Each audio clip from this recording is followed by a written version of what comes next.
Welcome to more World of Warships content from the Noble Queue. In this video I'm looking at the premium Tier 6 Commonwealth cruiser, the Perth.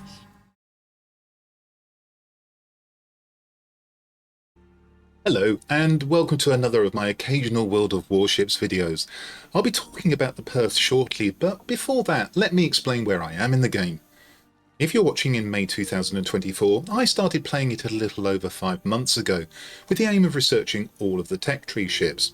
Currently, I'm grinding the research for the Tier 6 Soviet aircraft carrier, the Serov. I've all but that grind done for the Soviet Tier 6 ships, and the grinds are also complete for the Japanese and American Tier 6 ships. However, I've paused this activity for a couple of reasons. First, there's been a month-long event in World of Warplanes, my main game, for a new aircraft, and secondly, I've been concentrating on the Dockyard event for the Wisconsin, so have been playing some Tier 6 premium ships whenever I've been able to devote time to the game. And that's where the Perth, as a premium Tier 6 cruiser, comes in. As a newer player, clearly I'm not in a position to review the ship or compare it to others of its class, but I'll show you how I've set the ship up. I don't think there will be any surprises for experienced players.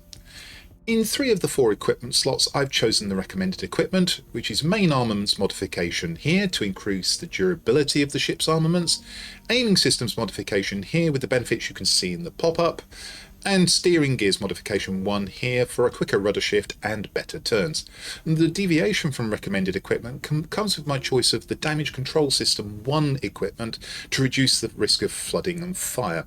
I prefer that to protecting the engine, for example. The ship comes with 4 consumables.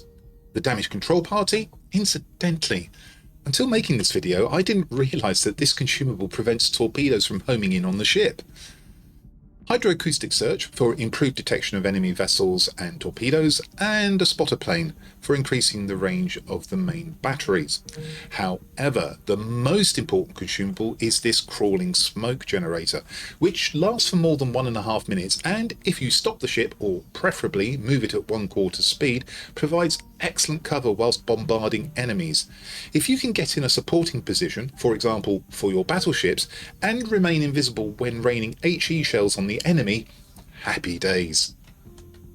Regarding signals, my view is that it's worth mounting them on this Tier 6 ship, because if I don't learn what they do now, when I do need them for higher tier ships I may fail to choose the best signals for those.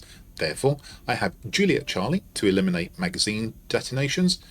Juliet Charlie, is that BISO 2 or Bizotwo, to improve the recovery from flooding. India X-Ray to increase the chance of setting fires. Mike Yankee Soxy 6 to increase the range of secondaries, and that seems like a marginal choice as I look at it.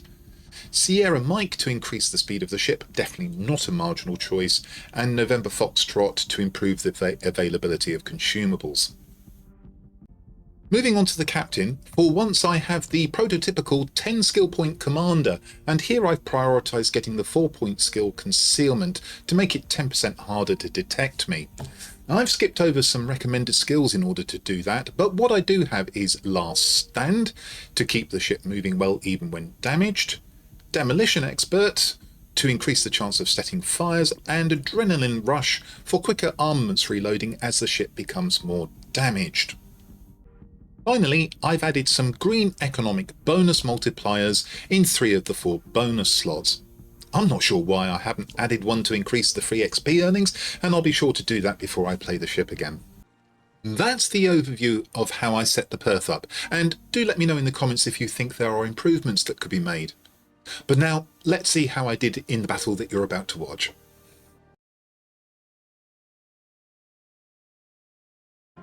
The map for this battle is Fault Line, and it's a domination battle. The battle tier is Tier 6, or in other words, I'm top tier here. As you can see from the minimap, my starting position is in the north and the centre, which isn't ideal, and you'll see that I leave for a flank as the battle starts. The team's composition, the order of battle as I normally call it, is 1 aircraft carrier, 3 battleships, 4 cruisers and 4 destroyers, so I expect a fast moving, mobile kind of battle. As the battle starts, I decide I don't want to be in the centre of this map. I'm a cruiser, limited hit points, and taking shots from both flanks potentially could wreck this boat. So I turn west and I'm heading towards a flank myself. Now, it takes a little while to reach my new position, so whilst there's not much going on, I'm going to speed the battle up a little. Keeping an eye out for enemy aircraft, possibly enemy vessels that are spotted by our carrier. Get our first sight of the enemy team there, on the other side of the map. Continue to get to the flank. We're going to support these other vessels. And now we bring it back to normal speed because we've got a Mackinson and Ioba in view. Not within range, but these potentially, either of these could be my first targets. So keeping the island to my left as cover. Bringing my guns to bear. Not going to launch the spotter aircraft just yet. Can't shoot at the destroyer, but although I tried, because the island's in the way. And then the destroyer disappears, so I can't do anything about him as I come past the island. Going to keep a careful eye out there, though. And our destroyer, the Nicholas, has gone into the area. Now he's very close to those enemy ships. I'm not sure, considering he hasn't got smoke, that's a wise place to be. And now we're going to line up our first proper shots. The Oba doesn't appear to be moving, although the smoke indicates otherwise. I let off a volley of shots I'm not sure I'm going to hit. And in fact, they fall considerably behind. He was manoeuvring. Second volley of shots, and he's taken torpedoes. And that's rather good news for me, because when I land my shots, he becomes my first kill. And we should be able to farm the Mackinson here, depending on how evasively he's manoeuvring and how much cover he's getting from the island. And the answer is not a great deal. He actually pokes a long way out and then doesn't really retreat. Now you can see I aim towards the back of the vessel there, get my first fire, and then realise he wasn't actually moving. Now, I could use smoke here, but I've decided that I'm just going to keep shooting at him until I'm actually being shot at. Now, I have been spotted by the planes, and I've got torpedoes coming in.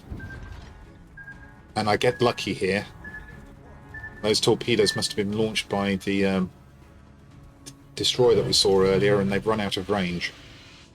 Now I do smoke up, and here we're going to get down to quarter speed, and we're just going to use this cover to farm the Mackinson. I put the fire out immediately. I'm allergic to fire in this cruiser. Now I've lost sight of the Mackinson, so I'm hoping I'm going to set him on fire, or that he'll fire his guns and become visible. I know exactly where he was, and as you can see, I've landed shots there. And now he does appear. Bit unlucky to straddle him there, and also I was a little bit behind him as well. Now these shots are more closely grouped because he's in view, and he doesn't really seem to be doing much. And there's another fire. He puts that out almost immediately, which means that if I get another fire, I should be in good stead, or indeed anybody else. Disappears again. I still know roughly where he is. He's not going to move very far. Nevertheless, I managed to land the shots behind him again. And then the Cavour appears in the distance. Now he's out of range, so I don't need to worry about him as far as my firing is concerned. However, he does put a speculative shot into my smoke screen, and he manages to hit me with at least one shell. And now I overcompensate when I'm shooting at the Mackinson, and my shells fall short. Still, I've got a fire burning away merrily on him. He put out the previous fire, he put himself at risk of that, keeping an eye on the hill. And I'm also keeping an eye on when my smoke expires. This is the time to start running. I pick up speed. Now, I hadn't realised how close to the edge of the map I've got here, but actually that works in my favour, but it's because it puts a smoke screen against the edge of the map. I can't be seen, and now I can start leaving the battlefield, the area if you prefer. Not firing on purpose, although I am detected, so I'm keeping an eye out for shells. I'm just sailing away for the moment. And we'll re-engage at a time of my choosing. Now the kamikaze has suddenly appeared as well, and at this point I noticed that we've actually lost 3 of our DDs. We're in a tight spot as far as spotting the enemy is concerned. Poor shots at the hill, not enough lead by far. I notice he seems to be firing at me. I'm trying to guess where he's going to go, how he's going to slow down, where he's going to go. I put in some rear turret shots. And I get a fire on him. A speculative shot that really, but I managed to guess exactly where he would be, and that's the luck of the game. Can't shoot at the kamikaze. My guns haven't been brought to bear yet. Keeping an eye out for other things that I could shoot at. There's nothing doing here. I really don't know how we two ships managed to avoid each other here. Adroit piece of reversing there by the Königberg, I think it is.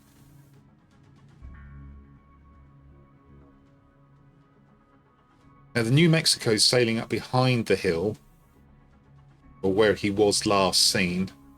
I'm keeping an eye out as well to see if he gets flushed and comes towards me. And then the smoke appears. I check that I can't put any shots on the Mackinson. Deploy the spotter aircraft, and as I go to shoot him over the rock, he gets destroyed. That's the way it is. And now I'm detected, and I swing in towards the hill, who is firing at me. And now I deploy hydroacoustic search. This is probably just a little bit early, but it's going to go for a fair while. And if the hill doesn't move, and he's in a bit of a bind really, because he's between two of our ships, then I should get him detected. Fire the torpedoes, just to make his life even more uncomfortable for the hill and perhaps flush him out of the smoke. Turn in towards him again. And now we're getting very close to the point where we're going to spot him, and there he is. And he's not moving. I'm loaded and pre-aimed, and I get a beautiful volley into him. A fire, serious damage, and pretty much he doesn't go anywhere. Down he goes, he's my second hit, and incidentally those torpedoes would have hit as well. Not a particularly good place in my opinion for him to have sat still, although he did have the difficulty of the fact that the New Mexico was behind him and I was in front of him. He should have run probably to his port, his starboard. So down he goes. We can use the smoke here. Set up AA or flak if you prefer to try and shoot down some of these aircraft. You can see the smoke in the background. Now I'm going to look to port here as I go past this island to see if there are any threats that I should be aware of. And I get distracted immediately because there's a kamikaze in front of me. That's going to release torpedoes. I'm aware of them. Nice set of shots. Well led, first volley. Second volley looks as if it's pretty good as well. But unfortunately it doesn't. Hit. I'm following the Icarus here, which is our sole remaining destroyer. There are no threats from the left, or the port if you prefer. I'm very keenly aware that A, the Cavour is shooting at me, and there are probably torpedoes somewhere. I'm lucky with the Cavour, the shells go around me. And now I'm going to try and set some fires on the Cavour and see if I can get that final amount of health off him. 2 non-penetrations, and there are the torpedoes. And I'm quite lucky here as well. There's a beautiful gap for me to manoeuvre into. I follow the Icarus through and the torpedoes miss. And here I decide that I'm going to support the Icarus. He's my best chance of enemy ships, particularly their remaining destroyers, being spotted. Meanwhile, I'm going to see if I can get some fires on the Cavour. Again, setting the flak. Not getting particularly lucky with the Cavour and fires, but we can keep on trying. Now, you take some big hits from the supporting ships beside me. Queen Elizabeth and New Mexico probably. And the way he's been hit, I'm lucky here. I get some shots on him as well. The Queen Elizabeth destroys him. Now we just saw the kamikaze fleeing round the island. And the Icarus, he gets stuck in. He's going after it, and I'm going to follow him. So again, we're going to look to port to see what threats there may be. There are enemy ships emerging from Cap Point B. So I may be able to get shots on one of them. This Kike Doin may very well be one. I've mispronounced that very badly. No Dutch speaker here, I'm afraid.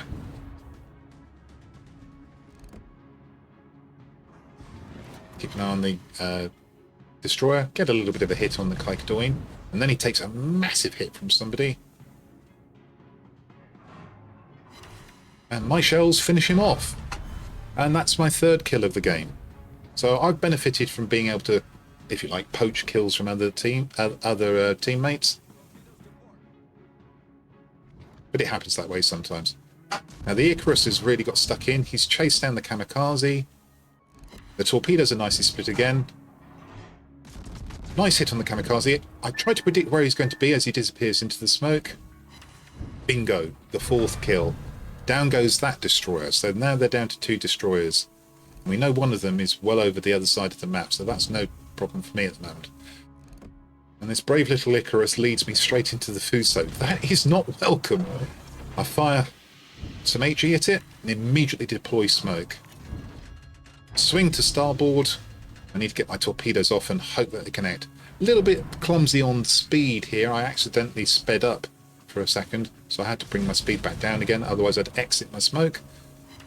He's not close enough to be able to spot me, so I'm able to pepper in with HE and wait for the torpedoes either to do their business or be miserable because they miss, and then I've got to try and finish him off with shells. Now he disappears because I'm in the smoke, and the Icarus quite wisely has started running away. I know roughly where he is, so he's not hard to hit blind. And he fires, so he becomes more visible. And the torpedoes connect. And that is my 5th kill and a Taragon. Now compliments to Taragon and the Icarus here. I think he's played really bravely, and he keeps doing it. They've still got 2 EDs, and we don't know where their T60D is, the Aviaire. We know about the T22, which was over the other side of the map. The Aviaire was last seen over there, but that's quite a while ago. He could be anywhere. Of course, I've still got my smoke going, but it's done its job already. Protected me from the Fuso whilst I got my torpedoes off. And as we go around the corner, sure enough, the Aviaire is approaching us. Decided not to have a speculative shot there. I didn't quite feel confident I'd got the right lead on the limited sighting of the Aviaire I got. But here's where the Icarus is really brave. He could have turned and ran. He doesn't. He turns in, and I turn in to follow him to support. And we get that Aviaire spotted.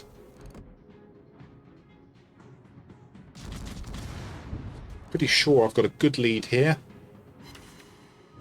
The Aviaire smokes up. I guess he's going to keep going. So I have a speculative shot at the edge of the smoke. Not surprisingly, I miss. I'm aware of torpedoes. I turn in.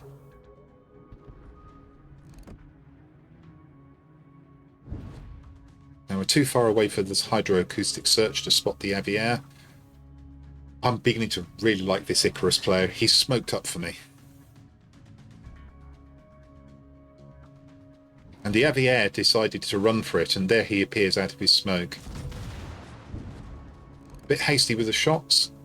I miss. I'm concerned about the torpedoes. I try and line him up for some more shots and then realise I haven't got time. I've got to move out of the way of those torpedoes. Adjust my shooting. No luck there. Adjust again. And I pay tribute to the Icarus in this video. He's just been destroyed, but he really led the way there. Spotted for me, and I hope he felt that I gave him good support. And now I've got to try and get this Icarus down. I'm also being harassed by the aircraft from the Independence.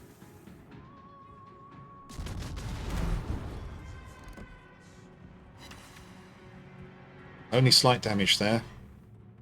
Not enough lead here. Those go harmlessly over and behind the boat. And I'm really hoping I'm going to be able to connect here. And now I've got to pay attention to these torpedoes that are in front of me. And lo and behold, I get the aim perfectly on the destroyer. And as I do, even though I'm being harassed by the aircraft, I spot the aircraft carrier running for it behind the island. And I don't know about you, but at this point, it felt like there were 3 squadrons in the air. I had torpedoes and aircraft everywhere. So I avoid these torpedoes. Unfortunately, that forced me to turn away from where I wanted to go, which is chasing the carrier around this island. And then I have to turn away again. Good move, because those torpedoes are not going to reach their mark. And though it may look calm and serene to you right now, I tell you that I was really working hard here, trying to work out where torpedoes were, where the aircraft were, and also trying to find a route back to get to that aircraft carrier. One positive benefit, although it wasn't planned, I've come back into Cap Point B and I'm assisting in its capture. Now I've got the priority AA sector selected. Poor effort there with the rockets, although to be fair, on a fast-moving cruiser that's manoeuvring violently, I tend to miss with rocket planes as well. So the independent player is definitely not alone there. Now I should have probably switched to AP here, but I was so busy I didn't even think about it. I've got the side of the aircraft carrier here, and probably AP would have got me some critical hits. And we capture Sector B. Here we go with more torpedoes. This time he's launched them too soon and with not enough lead. As I go behind the island, I just fire off a last volley. Two of the shots get past and I start manoeuvring. And that's when I spot this little outcrop. I thought I had enough room to get round here, but unfortunately not. Oh well, looks like I'm not going to take off my L plates anytime soon. If you're wondering what L plates are, they are what marks a learner driver in the United Kingdom. You have to carry L plates on your car. White square, red L. So I come off the rocks,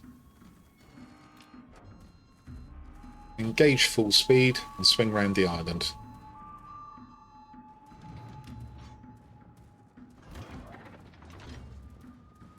One benefit of being by the island is it makes it far harder for the aircraft to certainly torpedo, and also it can be quite tricky to fire rockets as well. This island's not really high enough for that, but if it's a high island, it's a good idea to get behind it if you're being constantly harassed by an aircraft carrier, I've discovered.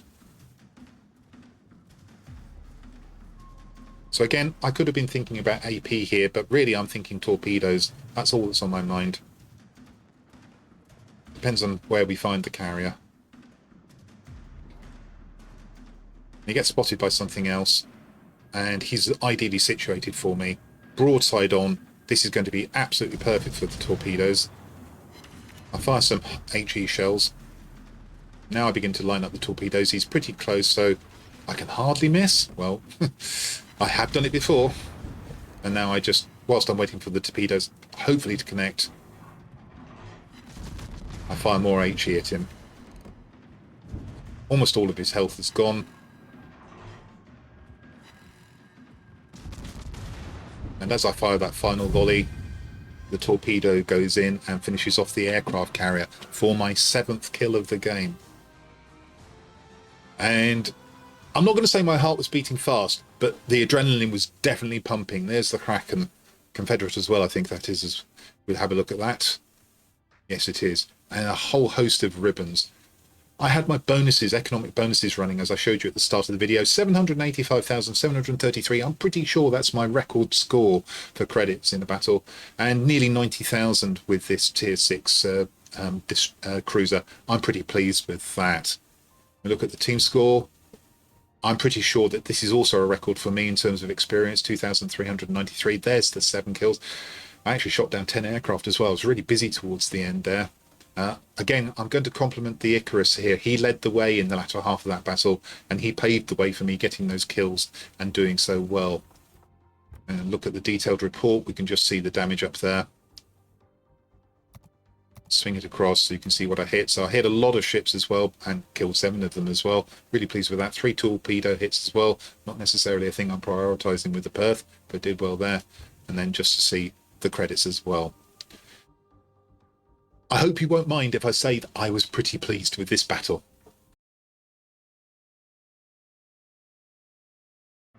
That brings me to the end of this video on the Perth. And this ship was introduced into World of Warships in November 2016, and nearly 8 years on, it looks like it remains a strong cruiser, particularly when top tier, given that powerful crawling smoke generator, which you saw me use to good effect twice in the battle you've just watched.